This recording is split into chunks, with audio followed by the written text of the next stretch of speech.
గ్రామంలో ఇప్పుడు ఇసుక వేబులు ఇచ్చారు. దాదాపు 2-3 రోజులు నడుస్తున్నది.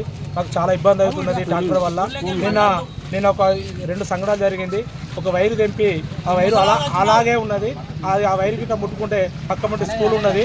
ఆ స్కూల్ పక్క పండి చాలా మంది చిన్న పిల్లలు ఉన్నారు. ఆ వైరు ముట్టుకుంటే ఎంతో ప్రమాదం జరిగేది. కానీ ఇది జాగ్రత్త వల్ల దేవుని వల్ల ఏం జరగలే. అలాగే కమాన్ కూడా గుద్దిపోయినారు.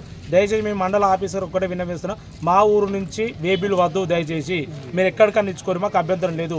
మా మండపల్లి గ్రామం నుంచి, ఎందుకంటే చిన్న తవ్వ ఉన్నది, స్కూలు ఉన్నది, చాలా వ్యవసాయదారులు బర్రెలు కొట్టుకుపోతారు. దయచేసి దీని ఆఫీసర్లు కలిసి, అలాగే ట్రాక్టర్ అధ్యక్షులు విన్నప్పుడు దయచేసి వారు ఇచ్చినా మీరు ఇక్కడ వేబుల్ తీసుకోకూడదు. దయచేసి ట్రాక్టర్ అధ్యక్షులకు చెప్తున్నాం దయచేసి. అంటే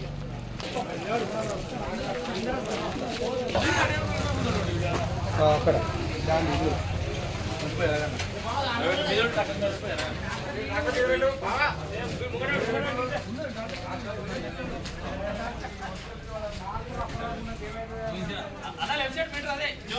ఇదా దేనికి అయిపోయిందట.